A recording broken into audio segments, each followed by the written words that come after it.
Good afternoon, everyone. I'm going to get our anniversary celebration going this afternoon. My name is Sandra Begay, and I serve as the chair of the UNM Rainforest Innovations Board of Directors. It is my pleasure to welcome all of you to the UNM Rainforest Innovations 25th anniversary. This ceremony is to celebrate this milestone year and to officially honor the 2020 Rainforest Innovation Fellow, Dr. David Whitten. In honor of this event, UNM RI has made a donation to the Lobo Food Pantry at the University of New Mexico in the amount of $500. This provides free groceries to students, employees, and the greater UNM community. As some background to the rainforest, UNM Rainforest Innovations was first created as a nonprofit corporation in 1995 by the University of New Mexico Board of Regents to commercialize university inventions. Over the past 25 years, UNM RI has grown substantially.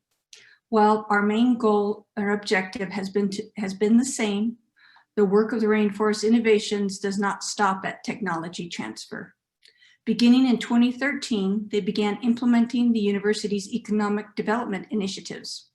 With the guidance and input from the UNM Rainforest Forum and the UNM Economic Development Council, they support economic development through innovation, entrepreneurship, technology transfer, talent and workforce development, and community development. To bring innovative technologies to the market, they work closely with inventors, venture capitalists, entrepreneurs, established and new companies, and patent attorneys or lawyers. They also build connections between the business community and UNM to access expertise. They also build connection between the business community and UNM for access to its expertise, facilities, and research activities. I've been with the Rainforest Innovations for a lot of years that I tend to forget how long, and I have been happy to serve as chair for at least 5 or more years. I appreciate having a leadership role with UNM RI, and this afternoon it is my great pleasure on behalf of the UNM Rainforest Innovation Board of Directors, I would like to thank all of you for gathering today to celebrate this wonderful milestone year. And now I would like to welcome UNM President Garnett Stokes. Well, good afternoon, everyone. I'm so glad to be able to be here and celebrate the 25th anniversary of Rainforest Innovations, or formerly STC.UNM. And I also want to thank you, Regent Begay, for your remarks, and thanks for your leadership. And then looking around, I want to say thanks to everyone for your hard work, because I know it's been a very trying year. This afternoon, though, I want to talk a little bit about why the work you do at Rainforest Innovations is so important to the University of New Mexico. And not just to the University of New Mexico, but to the state and the nation. And our impact is actually global, and therefore the impact is to the planet as well. So first, Rainforest Innovations, as Regent Begay referred to, is one of the key drivers of the economic engine that keeps our state running. By encouraging and supporting some of our most brilliant minds in their efforts to come up with unconventional solutions to challenges and problems, and helping to bring those solutions to market, you've made UNM an international force to be reckoned with. Over the last decade, for example, Rainforest Innovations has supported 94 startup companies, making us one of the top universities in the country for startup creation. We're also in the top 100 worldwide universities with the largest number of issued US patents for the 6th year in a row. And I always love it when we say we're top 100, I want to say, okay, we're actually 61, I believe it is. So that's a whole lot better than top 100. We're also in among mid-sized public research universities. UNM is ranked first for innovation, productivity, impact. So I'm pretty impressed with those, and I know how RI has been instrumental to this. And it's quite literally paying dividends. This year alone, income generation from technology transfer totaled more than 8 million in total invention distributions. Another 4 million was distributed to UNM research.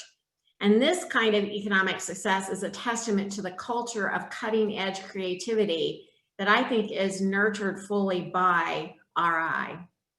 And don't think I don't appreciate the strong support you provide to our faculty and staff for commercialization of their ideas and inventions. With your help, their imaginations are forging the cornerstones of successful businesses.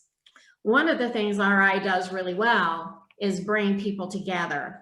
I know you are always looking for ways to enhance networking opportunities, but look at what you've done this year alone, and during a pandemic, no less. This year, you've hosted 20 seminars, providing opportunities not only to network, but to trade ideas and plant the seeds of innovation. You've hosted 28 RI office hour sessions with mentors from University Rainforest, Albuquerque Small Business Development Center, and Albuquerque Service Corps of retired executives, where you provided advice and guidance to inventors, students, and startup companies. But sometimes success isn't just about what you know, it's about who you know. And so I applaud the fact that Rainforest Innovations is always looking to make that human connection, actively going out into our Lobo community to spread the word, encourage networking, and bring people together. I know, for example, that your CEO meets regularly with UNM faculty candidates to provide technology transfer and commercialization opportunities in support of UNM recruitment of faculty. Meanwhile, the RI staff presented to 18 UNM classes, meetings, and events this year, keeping our students inspired and alive to the excitement of actually being able to own their own companies. Even more exciting is your Student Inventors Network, created by the U.S. Economic Development Administration and guided by mentors and UNM faculty who help our students brainstorm and network their ideas in a supportive group of peers. Through it all, you're doing more than just bringing people together. You're also making our state and our institution a much more attractive place for the leaders of today and tomorrow to live and work. That's good for our present, but it's even better for our future. But as I always say, don't just take my word for it. You know, NSF and EDA both seem to think you're doing something pretty remarkable too. Let's start with the Rainforest, the Lobo Rainforest I-Core site, funded with a 5-year NSF grant of more than $440,000. This is where we encourage and support entrepreneurs from all disciplines and backgrounds at UNM to commercialize their projects, create new startup businesses, and do the sort of detail work needed to bring a fundable business proposal to fruition. There's also our remarkable New Mexico Rainforest EDA University Center, made possible through a 5-year, nearly $565,000 grant from the EDA.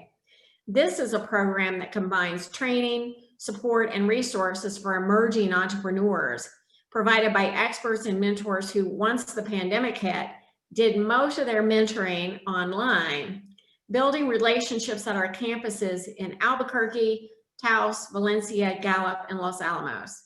I would say that that is a program with a long reach. I should mention too that our EDA University Center also recently received an additional $300,000 under the CARES Act to help communities and businesses respond to and recover from the economic impact of the coronavirus pandemic. Thank you all for what you're doing to help our communities during this very, very difficult time. Finally, I want to give a shout out to two of my favorite events that come out of Rainforest Innovations and its work with the UNM Innovation Academy. That's the pitch competitions. I really love these events because it's an opportunity to see our students at their very best.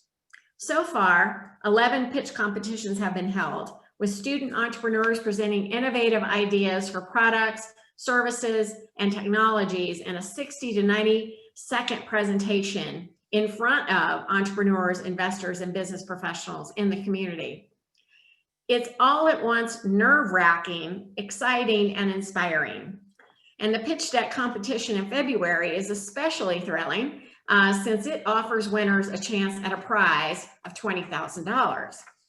And so I hope you can see the work you do every day really does matter. But your impact goes beyond the economic. You're also empowering knowledge and creativity, connecting people, changing lives, and forging a more innovative and bolder future. And that, more than anything, is truly priceless. Thanks so much for the opportunity to be here this afternoon. So happy to be part of this celebration, and happy 25th anniversary. Thank you. Thank you, President Stokes, and good afternoon. My name is Lisa Kutala, and I'm the CEO and Chief Economic Development Officer of UNM Rainforest Innovations. It is my pleasure to introduce our 2020 Innovation Fellow, Dr. David G. Witten. The UNM Rainforest Innovation Board of Directors created the Innovation Fellow Award in 2010 to honor a University of New Mexico inventor whose body of technologies have generated significant commercialization activities. These fellows are chosen by the UNM Rainforest Innovations Fellow Board Committee based on achievements in new technologies disclosed, patents received, license and option agreements entered into, new companies started, and also income generated from technologies. This year, we are honored to recognize Dr. David G. Witten as the 2020 Rainforest Innovation Fellow.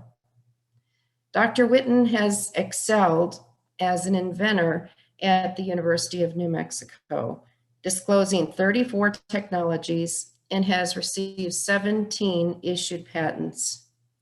He was made a distinguished professor in 2016 and is the Associate Director for the Center for Biomedical Engineering. His technologies are currently licensed to startup company Biosafe Defenses, LLC. Motivated by a desire to find a better method for disinfection, Dr. Witten and his students and collaborators have developed novel antimicrobial polymers and oligomers and conjugated polyelectrolytes that have unique properties as antimicrobials, killing bacteria, viruses, fungi, and biofilms in dark and light activated processes. Dr. Witten's research focused on the mechanisms by which these compounds are active and several potential applications based on their antimicrobial properties.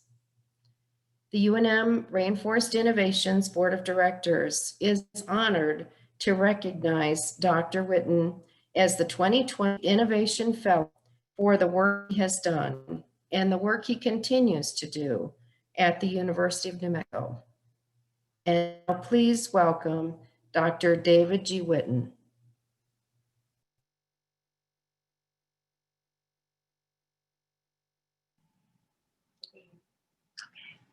Good afternoon, and many thanks for offering me an opportunity to speak at the 25th anniversary of STC Rainforest. I'm very honored by this award and the chance to speak about what we've been doing in the 15 years I've been at UNM in the Center of Biomedical Engineering and as part of the Department of Chemical and Biological Engineering. When I joined UNM in 2005, I was making a return to academia after a sojourn that consisted of 2.5 years at Los Alamos National Labs and 5 years with a startup Duncan McBranch and I spun out of Los Alamos, QTL Biosystems. Our work at QTL was focused on taking a very interesting finding that we had made at Los Alamos and adapting it to an application or product that would be useful and financially profitable. In other words, a solution in search of a problem, which is a very bad way probably to start a successful company. We were actually, though, very fortunate to obtain funding for 3 years from DARPA, the Defense Advanced Research Projects Agency. Our focus was using the phenomenon we had discovered at the lab to develop biosensors. Shortly after QTL started, the anthrax problem began, and there was suddenly much interest in chemical biological warfare and terrorism, and something well suited to our search for a solution to a product. After 3 years of support on our biodetection solution, DARPA asked us if we were interested in seeing if our technology could be used in antimicrobial applications. We worked on this for several months and found the application promising, but it was also a diversion from our major activity, so we discontinued work on this. At this point, it is useful to delve into what our technology involves and why we got into this technology. The first slide coming up.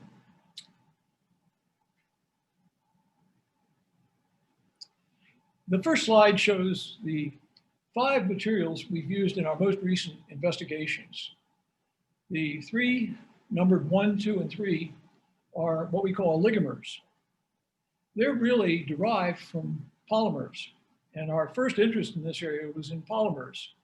And the poly 4 and poly 5 shown below are examples. Now, these chemical structures may not mean much to many of you that are listening. So what I really want to do is show you some props that I think explain much better than these chemical structures do. So basically, a polymer is very much like a string of beads. And this fancy representation of a polymer is something I picked up at Michael's. Have any of you been to Michael's? Well, I'd not been to Michael's before, but when I went to Michael's, I found that there were a variety of things that I could use to show what a polymer looks like. But basically, a polymer is like a string of beads. It's flexible, and the particular polymers that we're working with have what we call conjugation extending throughout the whole chain of the polymer. The polymers can adapt to structures that they interact with, and they can do many things. One of the things we were very interested in when I got to UNM was to see what happens if you break down a polymer into, instead of a large chain with a large number of repeat units, to a much smaller sample. And so here we have a representation of the polymer where we have 3 units strung together. And you can see, as these materials indicate, these are colored. They absorb light, and they also give off light. And that's very much what our polymers do. Our polymers are a group of polymers called conducting polymers. They conduct light and electricity, and they were the topic of the 2000 Nobel Prize. And one of the persons we were working with at the course of our work at QTL, Alan Heeger. Anyway, this is the way they look, and you can see they can be made. They can be different colors. They can absorb visible light, or in this case, more likely ultraviolet light. Now, how do they work? On the next slide, we see a representation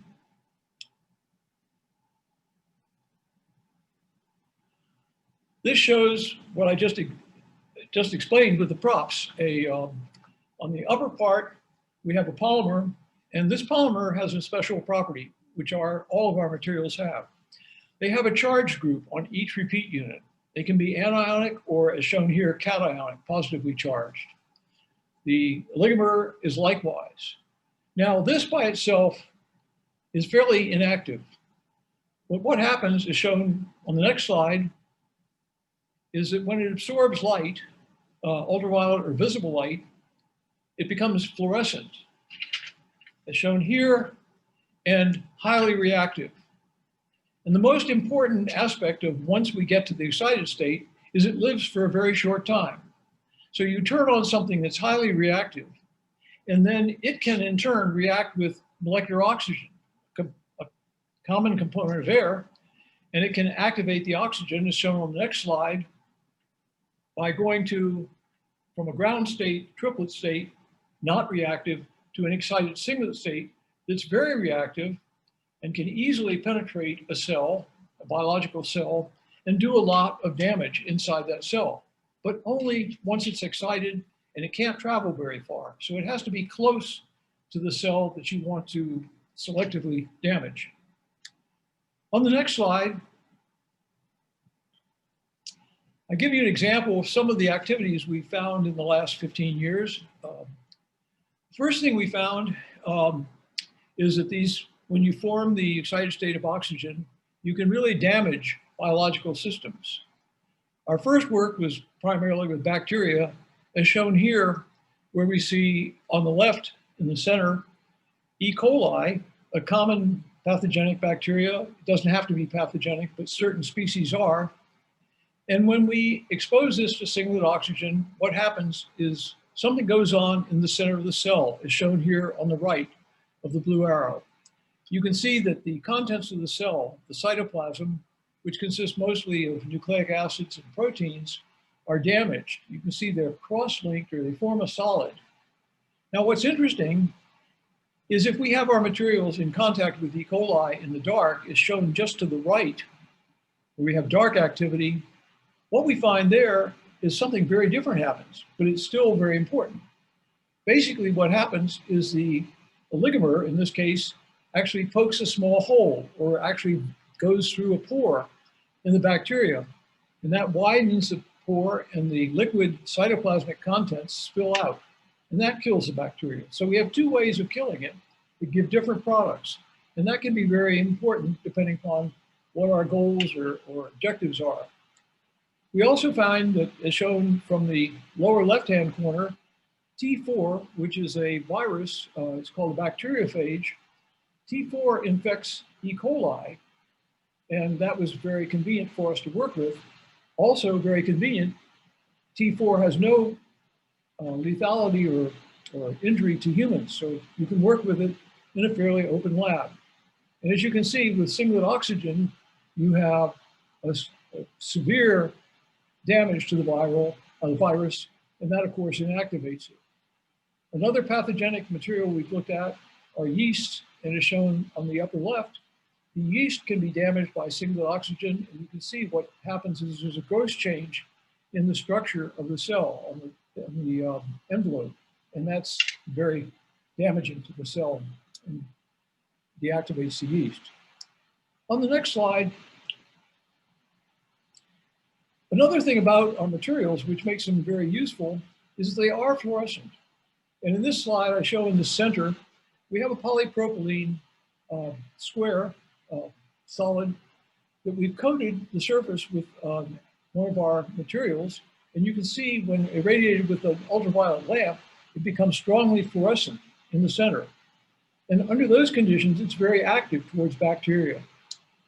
However, once it degrades and has been used for a long time, it's no longer fluorescent. So this gives us a way of telling whether our active material is present and active or inactivated, and it's time to reapply. On the next slide, we just show some of the uses for our conjugated polyelectrolytes and oligomeric electrolytes. They're antibacterial, antiviral, antifungal. For most pathogens, they have bimodal activity, dark and or light induced. The fluorescence makes the presence easily tested. They're environmentally safe. They can be degraded slowly by sunlight or room light, and they have tunable properties for different applications.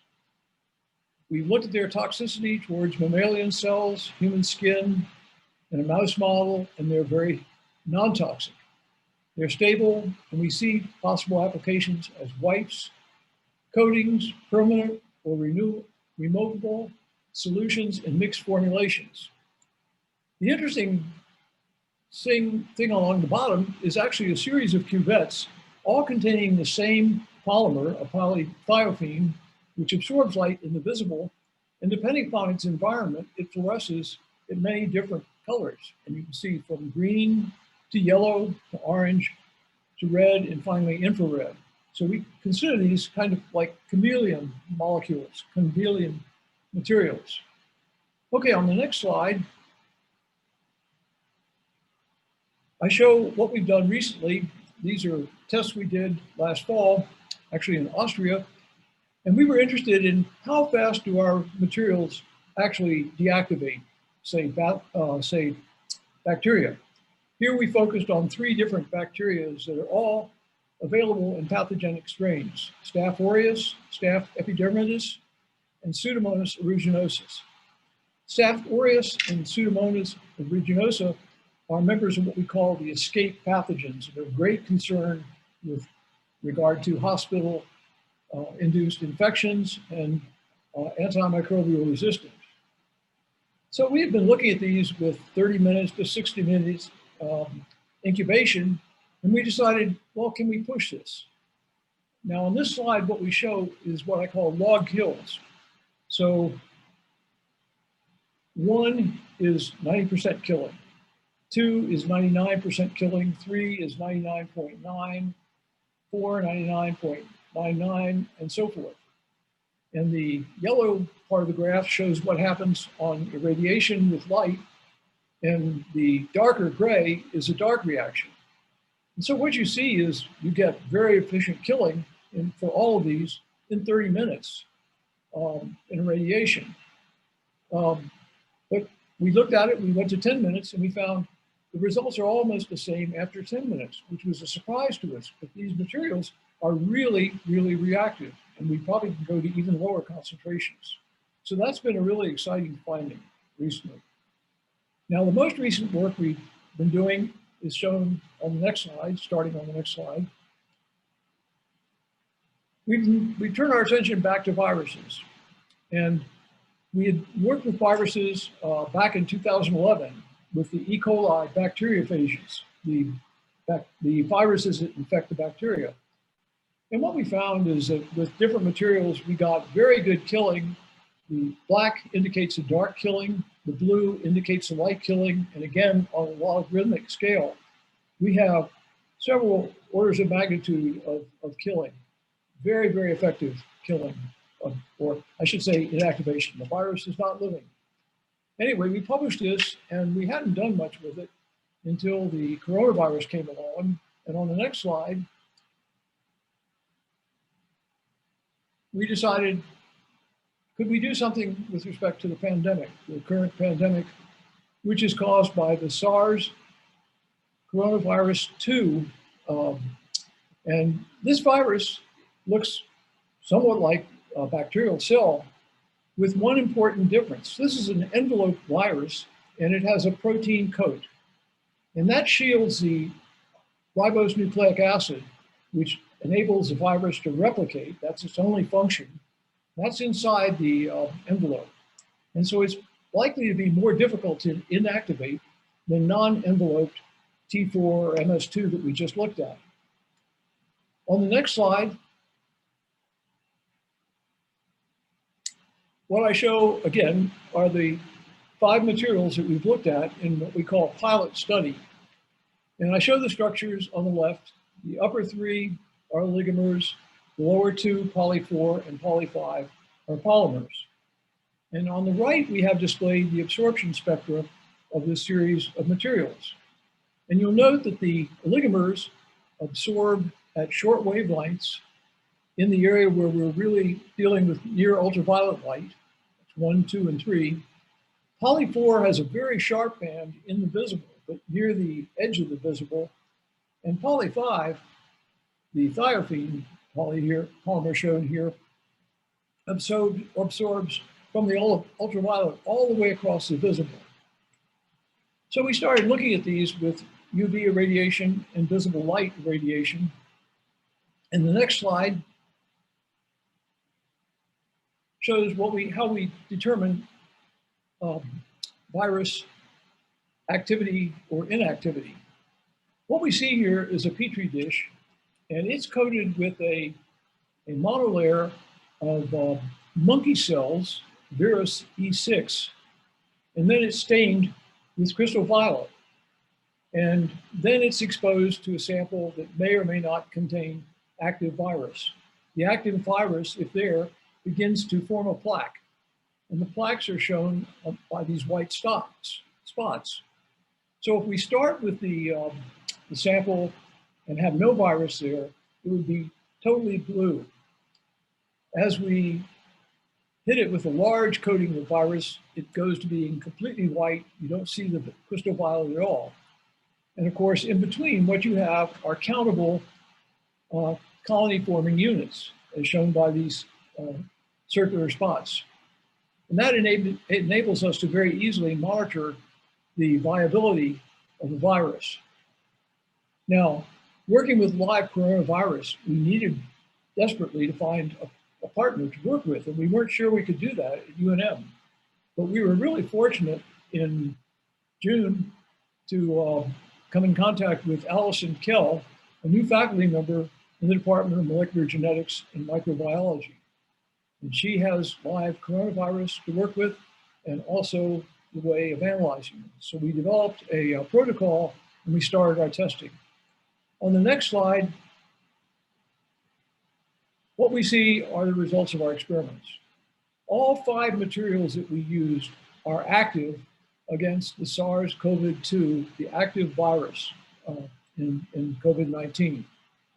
Of the oligomers, 2 are negative, oligomer 1 and oligomer 2, negative charge on the oligomer. And you can see 1 reacts very fast. You can see after 10 minutes, you've gotten several log inactivation of the virus. After 15 minutes, you see almost total obliteration of the virus, and after 20, 30, there's none. Oligomer 2 is reactive, but much less reactive. And of course, we're interested in why the difference between 1 and 2.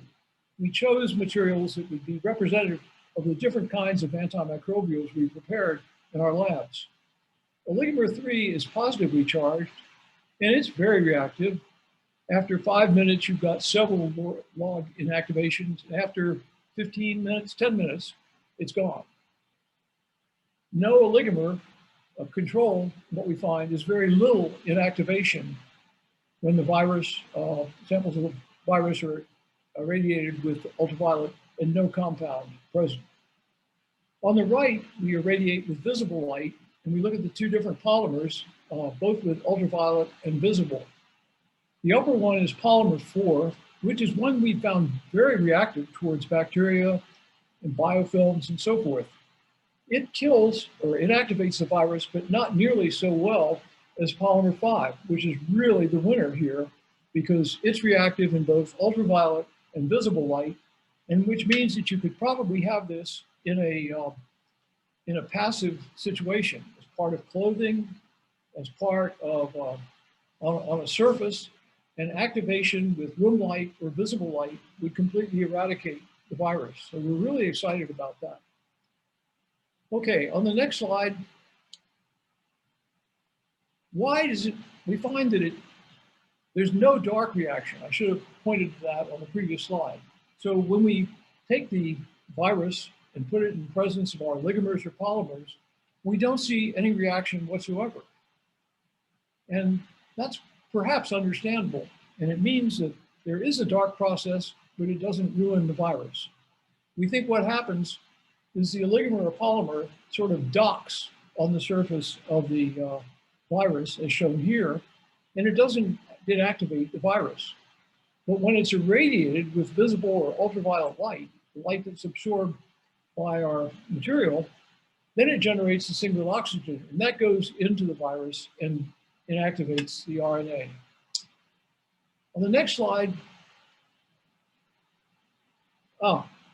it's not active in the dark, but here we see when we irradiate it with light, the yellow flash, then the virus is inactivated. On the next slide, this is a too busy slide, but it's just a summary of what we found. We looked at a group of cationic and anionic oligomers and polymeric conjugated polyelectrolytes, and they all inactivate the SARS-CoV-2. When irradiated with near UV or visible light in aqueous solutions containing the low concentrations of the active and suspension of the virus. In the best case, we have, with a concentration of 10 micrograms per milliliter, we have a 5 log reduction in plaque-forming units. Very, very good inactivation. Our light intensity here that we're using is around 3 times that of direct sunlight. So it's pretty intense, but still sunlight is in the same range. There's essentially no dark reaction, and this is really an important finding. because it indicates that conventional quaternary ammonium compounds that are active against bacteria, fungi, and biofilms may not be effective versus the coronaviruses such as SARS-CoV-2 and future pathogenic viruses. As I pointed out on an earlier slide, the active materials that we used are not active against mammalian cells, human skin, or mice at concentration used in our studies, and they degrade to form water-soluble products that are not likely to damage the environment. And all of this suggests that we can use these as very effective light active materials in several applications: wipes, sprays, paints, masks, and clothing, and other personal protection equipment. Now, we're currently in the process at Biosafe as taking our materials through EPA registration. And that's typically a very long and expensive process. But the fact that we've been working with the real SARS-CoV-2 virus indicates that many of the materials that are proposed to be reactive against the coronavirus will not be. And so we think we have a real edge, and this can help us have a very successful and useful product. On the last slide, I just want to say that the Innovation Award sounds like it's to an individual.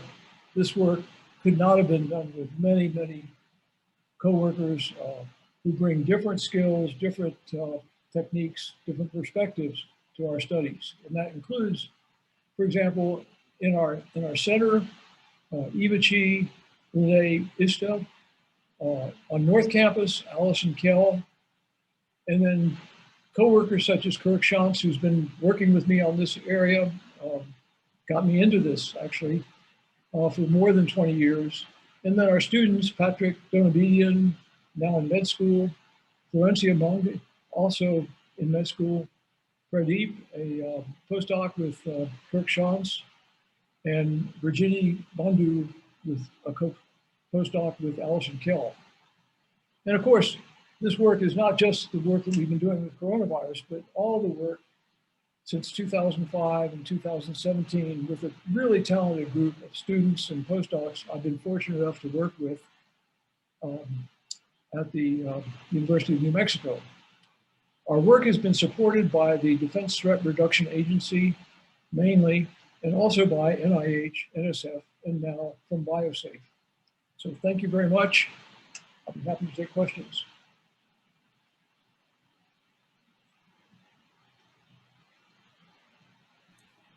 If you have a question for Dave, please go ahead and put it in the chat and we'll read it to him.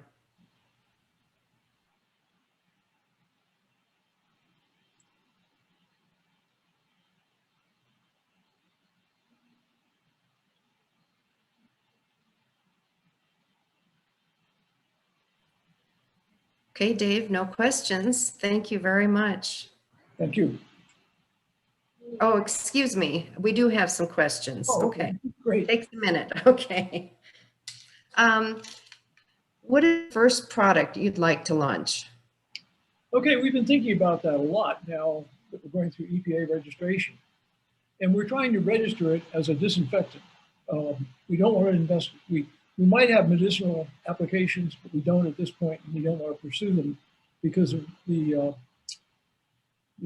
registration process is so difficult and time-consuming and expensive. So we think the low-hanging fruit would be, for example, wipes and sprays. I think a really very interesting application that we're trying now to look into is into paints, which could be replaceable paints, reusable, but probably latex-based. Latex-based paints have the interesting property that if they have materials dissolved in the latex, when the drying process starts, it starts with the top and enriches the interface with the active ingredients. And that would mean that you get very effective use of our materials in a paint. And I think that could be really of great use. We also think, because with the passive activation, we think clothing, protective clothing is another good application. So hard surfaces, and so forth. But that's where our products will probably be developed. Okay, a related question. How close are we to bringing this to the market? That's a very good question. And one of the reasons I think that wipes are probably the first product we can launch, and I think we could perhaps launch this within the next year, is that we've done some crude experiments. It's very easy to make wipes. They're very effective at inactivating, not the virus. We haven't worked at coronavirus with the wipes, but we think they would. There's no reason they wouldn't be. So I think that would be the first product that would be very easy to launch. And I could see if we get the EPA registration within 3 or 4 months, we could have a product on the market by the end of next year. And we think that whatever we make, even if the pandemic is over by the next year when we have a product, this will be very useful for future products and future coronavirus-like pathogens. Okay, another question. Does this mean that any ammonium-based cleaners are inactive against coronavirus? Well, we don't know. One of the things that's interesting is that EPA has a list of like 400 materials that are being considered for registration as anti-SARS-CoV-2 agents. But most of those are using a surrogate, and the surrogates are other viruses that may not be as well protected as SARS-CoV-2. We have proven products that are active against the SARS-CoV-2, so I think we have a big advantage there. Okay, another question. How long would it remain active on a surface before it degrades environmentally? That's a very good question, and we can control that. So basically, for instance, a polymer will tend to go down on a surface and have lots of sites of attachment, and that makes the polymer really permanent. And it can be a long time before it degrades. Some of the oligomers, on the other hand, are very they're not volatile, but they will react for a while. You can wash them off the surface easily, and so they would be something you'd have to replenish. But there are disadvantages and advantages to that. Okay, do you expect to be able to spray this and use UV overnight to sanitize rooms? I think that's one application. I think that the UV application is an advantage and a disadvantage in ways, because you depend on a UV source. And although UV sources are not expensive, the ordinary black lights you get are cheap, and they could be used to disinfect a room before it's in use, overnight. That would be certainly reasonable. Have you looked at whether you can develop viral or microbial resistance to these compounds? We don't think so. The reason we don't think so is that, by and large, what we find, for example, with bacteria, is the bacteria are damaged in a way that you can't get rid of them, our materials. Once they get inside the cell, they'll destroy the cell so fast that there's no way there can be repair. So we think that, and we think the same thing goes with the virus. There's a fundamental lability of the RNA. That's why RNA is used in short-term nucleic acid uses by living systems, and DNA for longer term. Is it a problem if you don't get 100% kill of COVID after UV light exposure? I don't think it's a problem, because we've seen in every case that we can completely eradicate the virus. Of course, you don't want to leave any virus around because they can replicate very fast. So you want to kill them completely or inactivate them completely. Okay. From Stacy Sacco, we will connect you with Stacy. He says, I teach entrepreneurial studies at UNM, so would love to hear your thoughts or a suggestion or two regarding what our students could do to duplicate your success in the tech sector. So we'll connect you with Stacy and let you two chat about That sounds great. I love it. Just 2 more questions here. Some antivirals are very harmful to humans and viruses. Does this have any adverse effects if one touches or inhales it? No. First of all, we've done tests with human skin models, and my students working with them were not always wearing gloves or personal protective equipment they should be, but they never had any reaction. And we did tests showing that there was no damage whatsoever to human skin with these materials under conditions where we employ them to kill bacteria or viruses. So I don't think they're harmful. On the other hand, I wouldn't want anybody to ingest them at this point. Okay, one final question. Mhm. What are your next steps to get the wipes to market? What kind of help do you need from the community listening to you right now? Well, right now, what we're looking to do is to probably work collaboratively with the company that makes wipes and has different formats for putting them in. We think that's one way we could quickly get to market. We probably wouldn't let them license the patents that we've licensed totally, because we want to explore much more difficult applications, which takes time and additional funding. But I think the wipes would be a great place for us to start. And we could get expertise. We'd have to use the expertise that's available. We're willing, of course, to collaborate with a company like Lysol or Clorox. We had some discussions with them. And there again, we could use their technology and just have our material as a fairly inexpensive add-on, but a large value add-on. They're not volatile. That's the other thing I wanted to say.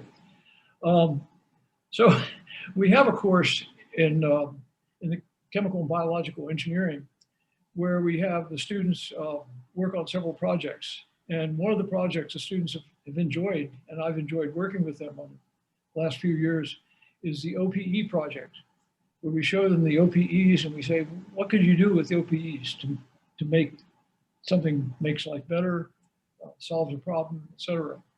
And they come up with some really good suggestions, like using OPEs in ATM machines, where everybody knows money is probably the most dirty thing you can have. And so if you had like an ATM machine, the students came up with this, it would probably be really good and make money safer to work with. Mm-hmm. Okay, and then just finally a couple of suggestions, possibly as an aerosol spray with some fragrance. And then Anna Angeles Tomlinson said, let us know how we can help secure IRB approvals for further testing on human skin. So, well, we would certainly look to do that down the road, but I think right now, you know, we're really interested in getting something out so we can bring in some income. That's really important, I think, to building a successful company. right. Okay, well, thank you so much, Dave. This was a wonderful talk and, you know, just lots and lots of interest from our audience. We really appreciate it and congratulations on your award. Well, thank you so much. It's been a great pleasure and a privilege to talk here to the group. Thank you.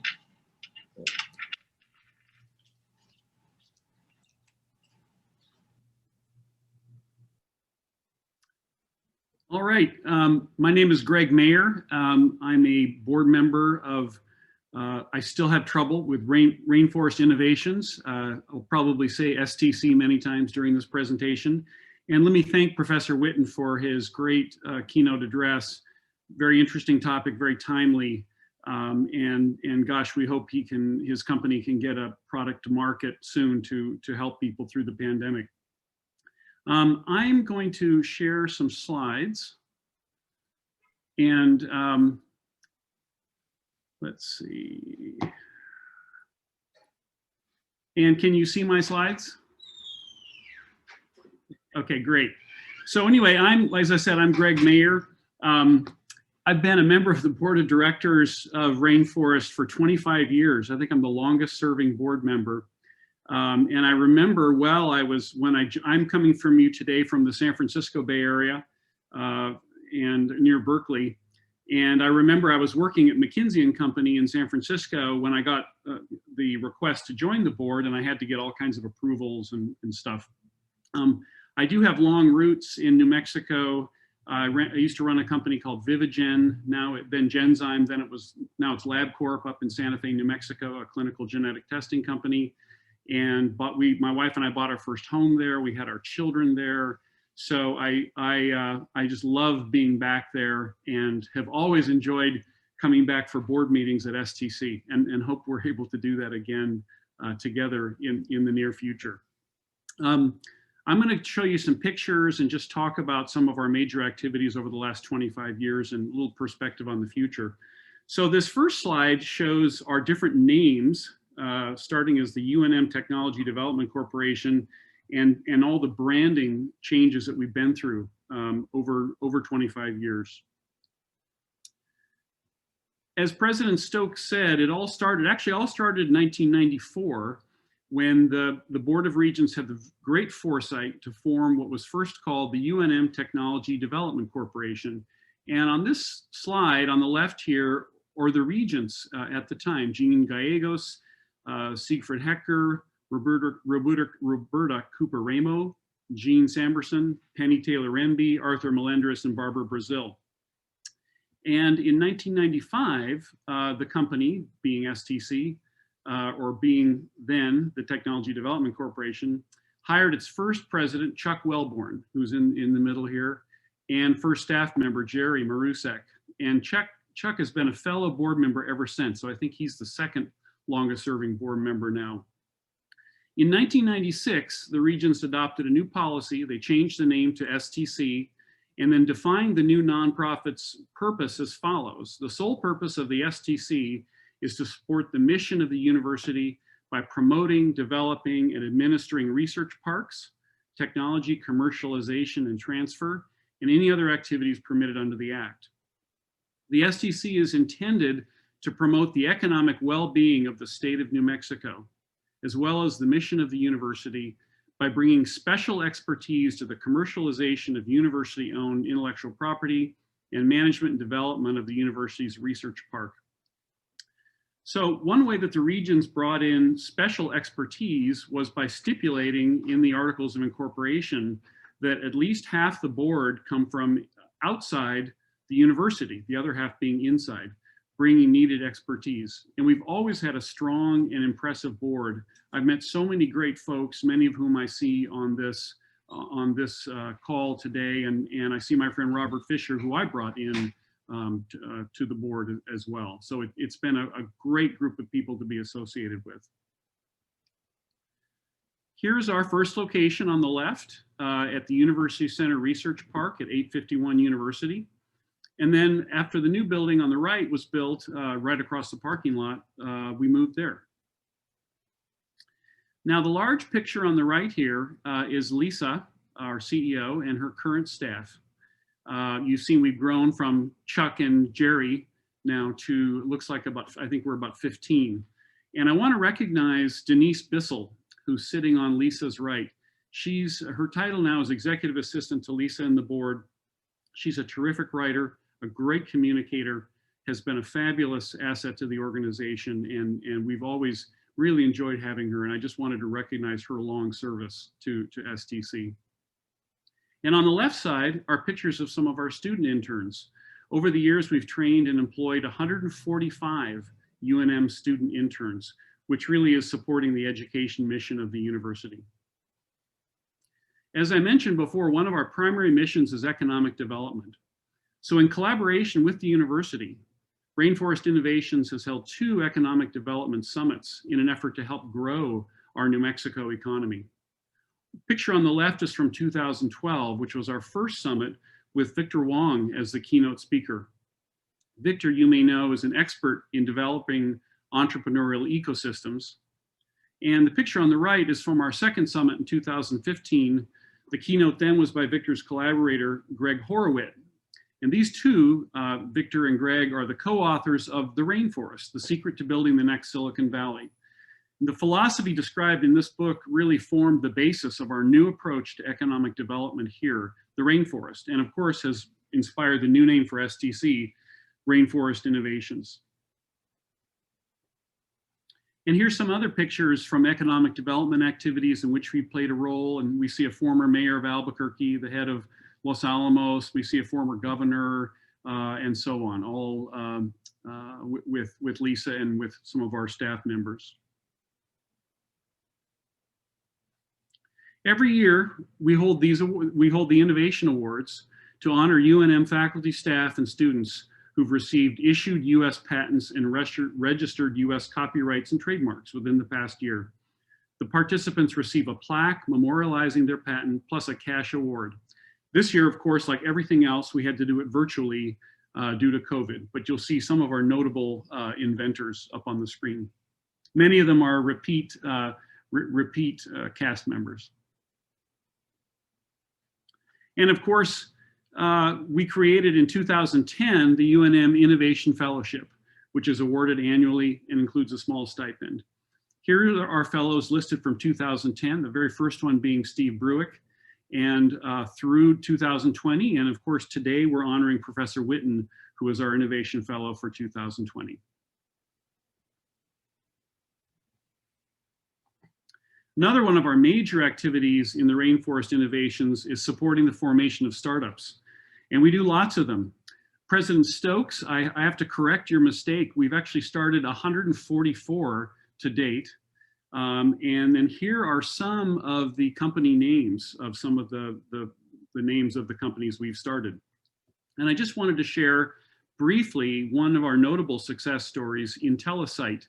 This is based on technology from inventors, Dr. Larry Sklar and Dr. Bruce Edwards.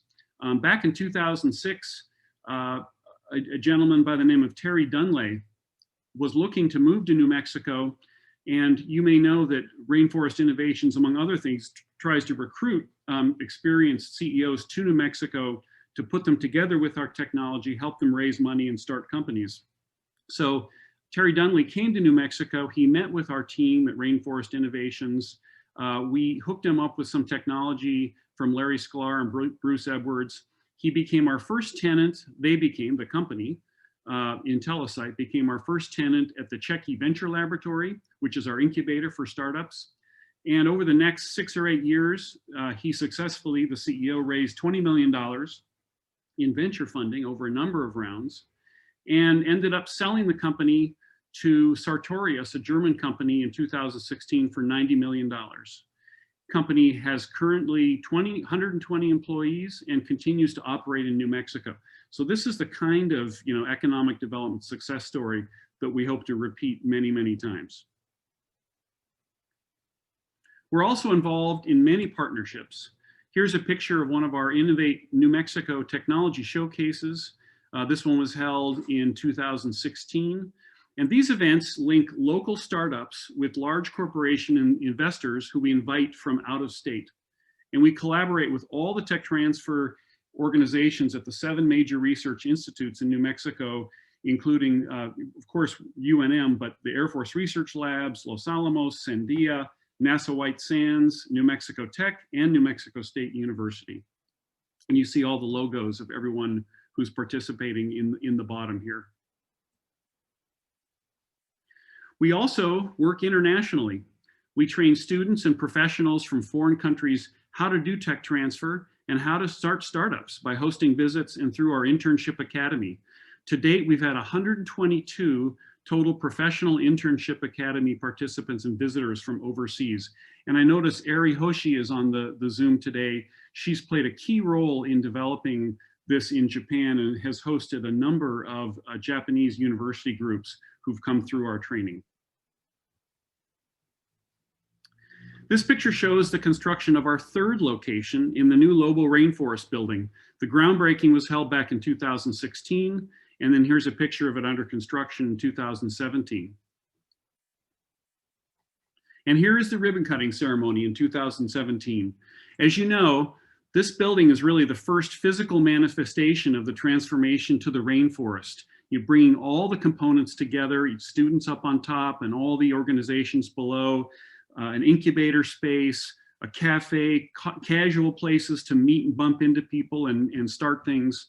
And this is, to me, this is the real first physical manifestation of the transformation to the rainforest, our rainforest, a vibrant new entrepreneurial ecosystem here in New Mexico. And expect to see this transformation accelerate with UNM and Rainforest Innovations taking over the Innovate ABQ project together. Here's the nucleus of Innovate ABQ in the heart of the innovation district that we think will drive the revitalization of downtown Albuquerque.